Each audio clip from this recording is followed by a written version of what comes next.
మంచిగా ఉండి ఆ భగవంతుడు దివనగలిగిన స్వాములు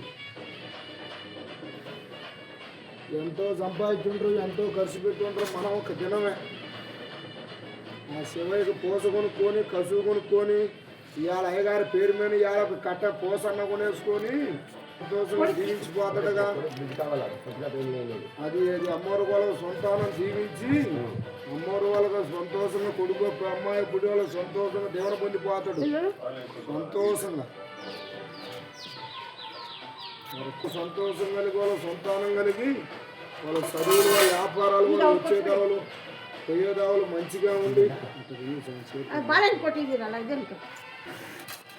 మనం 4 ఎట్లు తీసుకొని తిరుపతి పండగ పోతున్నాం. వాళ్ళకి సంతోషం కలిగి ఇవాళ అప్పోల బిడ్డలు అప్పోల చదువులు వాళ్ళని దీవించి వాళ్ళ బిడ్డలు ఒక ఆడపిల్ల కానీ మగపిల్ల కానీ పుడితే నీకు కూడా సంతోషం ఇచ్చిపోతాను స్వామి.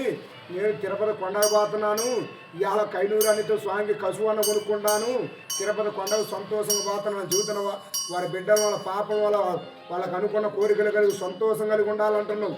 ఏదిరా వారి బిడ్డలు వాళ్ళ పాపలను ఆశలు పొందే చేయాలంటే ఏది అప్పుడు అదే వాళ్ళని దీవించేసి మరి రెండో చేయండి చూడు.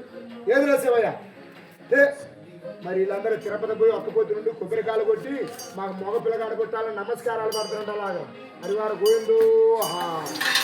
ఆ శివయ్య లేరగలిగి 2 అడుగులు ముందుకు పోయి నీ పాదం నుంచి వాళ్ళ గుమ్మం మీద కుడికాలు పెట్టి సంతోషంగా దీవించు.